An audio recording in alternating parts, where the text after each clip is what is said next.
मोहतरम नाजरीन, आज हम जिक्र करने जा रहे हैं फ़ेल की किस्मों को कि फ़ेल कितने तरह का होता है। आइए उसको शुरू करते हैं। मैंने यहाँ पर लिखा है कि फ़ेल की 3 किस्में हैं, यानी फ़ेल 3 तरह का होता है। फ़ेल माजी, फ़ेल मुजारे और फ़ेल अम्र। फ़ेल माजी जब बोला जाता है तो क्या मुराद लिया जाता है? फ़ेल मुजारे किसको कहते हैं? फ़ेल अम्र की तारीफ क्या है? आइए उसको समझते हैं। मैंने यहाँ पर लिखा है फ़ेल माजी। फ़ेल माजी वो फ़ेल है जिसमें गुज़िश्ता ज़माना हो, जिसमें गुजरा हुआ ज़माना पाया जाए, गुजरे हुए टाइम को बताए, उसको फ़ेल माजी कहा जाता है। जैसे कताबा उसने लिखा, तो फ़ेल माजी के 14 सिगे आते हैं और उसमें जो तर्जमा किया जाता है वो माजी का ही किया जाता है। जैसे कताबा उसने लिखा, कतबतु मैंने लिखा, कतबना हमने लिखा। तो ऐसा फेल जिसमें गुजरा हुआ जमाना हो, गुजरे हुए जमाने को बताए, ऐसे फेल को फेल माजी कहा जाता है। जैसे कतबा उसने लिखा, तो फेल माजी वो फेल है जिसमें गुज़िश्ता जमाना हो, जैसे कतबा उसने लिखा। अब देखते हैं फेल मुजारे को। फेल मुजारे क्या होता है? फेल मुजारे वो फेल है जिसमें मौजूदा और आइंदा दोनों जमाने हों। यानी फेल जो मुजारे होगा उसमें एक तो मौजूदा जमाना होगा और दूसरा आइंदा जमाना होगा, यानी 2 जमाने उसमें मौजूद होंगे। जैसे यक्तुब वो लिखता है या लिखेगा, वो लिखता है मौजूदा जमाना पाया जा रहा है, या लिखेगा आइंदा जमाना पाया जा रहा है। तो जो फेल मुजारे होगा उसमें 2 जमाने पाए जाएंगे, एक तो मौजूदा और एक आइंदा। जैसे अक्तुब मैं लिखता हूं या लिखूंगा, तक्तुब वो लिखती है या लिखेगी, तज़हबु वो जाती है या जाएगी। तो जो फेल मुजारे होगा उसमें 2 जमाना पाया जाएगा, एक मौजूदा और आइंदा। तो फेल मुजारे वो फेल है जिसमें मौजूदा और आइंदा दोनों जमाने हों। जैसे यक्तुब वो लिखता है या लिखेगा। उसके बाद देखते हैं फेल अम्र को। फेल अम्र क्या होता है? फेल अम्र वो फेल है जिसमें जमाना आइंदा में किसी काम का हुक्म हो, किसी काम करने का हुक्म दिया जा रहा हो, तो ऐसे फेल को फेल अम्र कहा जाता है, जो इंपरेटिव सेंटेंस होता है। जैसे उक्तुब आप लिखिए, तो इसमें किसी काम को आइंदा में, आइंदा जमाने में लिखने का हुक्म दिया जाए। उक्तुब आप लिखिए, उनसुर आप मदद कीजिए, उनसुर अखा का आप अपने भाई की मदद कीजिए। तो फेल अम्र वो फेल है जिसमें जमाना आइंदा में किसी काम का हुक्म हो, जैसे उक्तुब आप लिखिए, लिख दो। उसके बाद मैंने लिखा वाहिद। जब वाहिद बोला जाता है तो एक चीज है, एक फर्द मुराद लिया जाता है।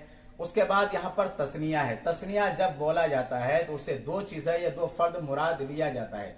जब जमा का लफ्ज बोला जाता है इससे 2 से जायद चीजें या 2 से जायद अफराद मुराद लिया जाता है।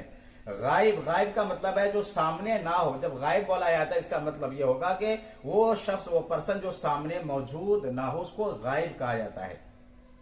उसके बाद एक लफ्ज आता है हाजिर। हाजिर का मतलब है जिससे बात कही जाए, जिससे जो सामने मौजूद हो उसको हाजिर कहा जाता है।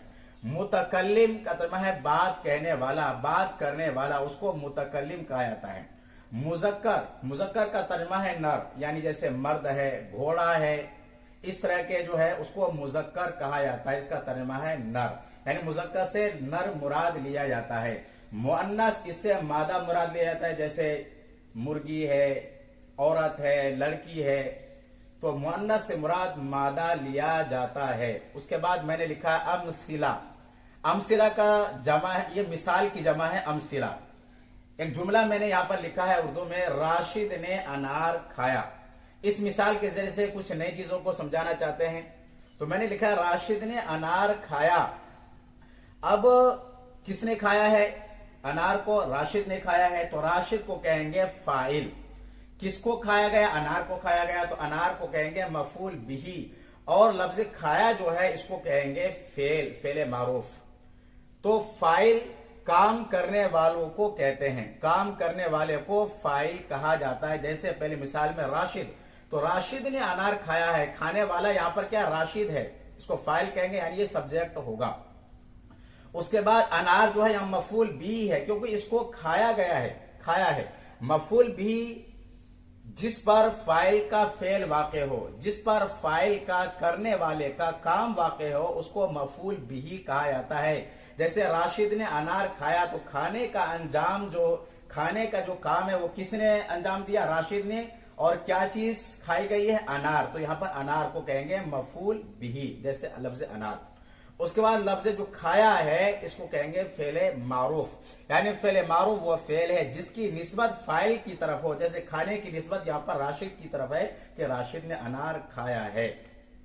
तो फाइल काम करने वालों को कहता है, जैसे पहली मिसाल में राशिद का लफ्ज आया है। मफूल भी जिस पर फाइल का फेल वाक़ हो, जैसे लफ्ज अनार, ये क्या मफूल भी है। उसके बाद फेले मारूफ वो फेल है जिसकी निस्बत फाइल की तरफ हो, जैसे खाया। तो राशिद ने अनार खाया, राशिदुन अकला रुम्मान, रुम्मान का तर्जुमा अनार। राशिदुन अकला, अकला का तर्जुमा उसने खाया, राशिदुन अकला रुम्मान, राशिद ने अनार खाया। तो इस मिसाल में फाइल का जिक्र है, मफूल बिही का जिक्र है और फेले मारूफ का जिक्र है। दूसरा एग्जाम्पल लेते हैं, दरख्त का, ये दूसरा मिसाल है, एक दूसरा एग्जाम्पल है, इसको समझते हैं। दरख्त काटा गया, तो दरख्त काटा गया, इसमें फाइल का जिक्र नहीं है कि दरख्त को किसने काटा है। तो जिस सेंटेंस में ये पता ना चले, फाइल का जिक्र ना हो, उसको फेले मजहूल कहा जाता है। तो फेल मजहूल की तारीफ क्या है? फेल मजहूल वो फेल है जिसकी निस्बत, निस्बत का तर्जुमा ताल्लुक जोड़, जिसकी निस्बत मफूल बिही की तरफ हो। जैसे मज़कूरा मिसाल में लिखा गया है, दरख्त काटा गया। तो दरख्त काटा गया, तो शजर क्या है? ये मफूल भी है। कुतिया यानी काटने की निस्बत दरख्त की जानिब की गई है, काटने वाला कौन है इसका मालूम नहीं है। तो फेल मजहूल वो फेल है जिसकी निस्बत मफूल बिही की तरफ हो, जैसे मज़कूरा मिसाल में दरख्त काटा गया। उसके बाद देखते हैं फेल मुस्बत किसको कहा जाता है। फेल मुस्बत वो फेल है जिसमें किसी काम के करने या होने को बताया गया हो। जिस फेल में किसी काम का करना या होने का जिक्र है उसको फेल मुस्बत कहेंगे। जैसे राशिद ने खाना खाया, तो राशिद ने खाना खाया, इस मिसाल में खाने का जिक्र है कि राशिद ने खाना खाया। तो फेले मुस्बत वो फेल है जिसमें किसी काम का करना या होने को बताया गया हो, जैसे राशिद ने खाना खाया। उसके बाद एक और मिसाल लेते हैं, उससे समझने की कोशिश करते हैं नई चीजें। उस्ताद नहीं आया, मा जाअल मुअल्लिम, मा जाअल मुअल्लिम का तर्जुमा उस्ताद नहीं आया। अब देखिए इसमें जुमले में, सेंटेंस में उस्ताद के, टीचर के ना आने का जिक्र है कि उस्ताद नहीं आया। तो इस फेल को क्या कहेंगे? फेले मनफी कहेंगे।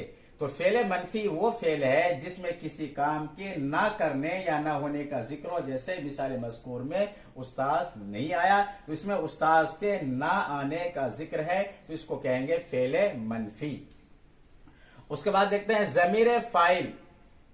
फेल के आखिर में जो लफ्ज फाइल को बताने के लिए लाया जाए उसे ज़मीर फाइल कहते हैं। कोई आपसे पूछे कि ज़मीर फाइल किसको कहते हैं, तो आप यही कहेंगे फेल के आखिर में जो लफ्ज फाइल को बताने के लिए, सब्जेक्ट को बताने के लिए जो लफ्ज लाया जाता है उसे ज़मीर फाइल कहते हैं। फिर ज़मीर फाइल की दो किस्में हैं, या तो बारिज होगा या मुस्ततिर होगा। बारिज का मतलब कि जिसको जबान से बोला जा रहा हो, जैसे कतबू, कतबू में जो ज़मीर है वो है, ये ज़मीर क्या है? बारिज है, यानी इसको जबान से बोला जा रहा है।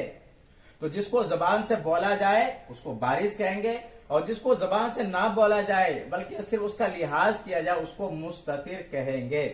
तो मुस्ततिर बमाना पोशीदा, यानी जिसको जबान से ना बोला जाए मगर फेल में उसका लिहाज हो। जैसे कतला, उसने कत्ल किया, तो उसने कत्ल किया, आखिर कोई तो कत्ल करने वाला है, लेकिन यहां पर ज़मीर फाइल का जिक्र नहीं है, जिस तरह से यहां पर कतब वो ज़मीर बारिज है।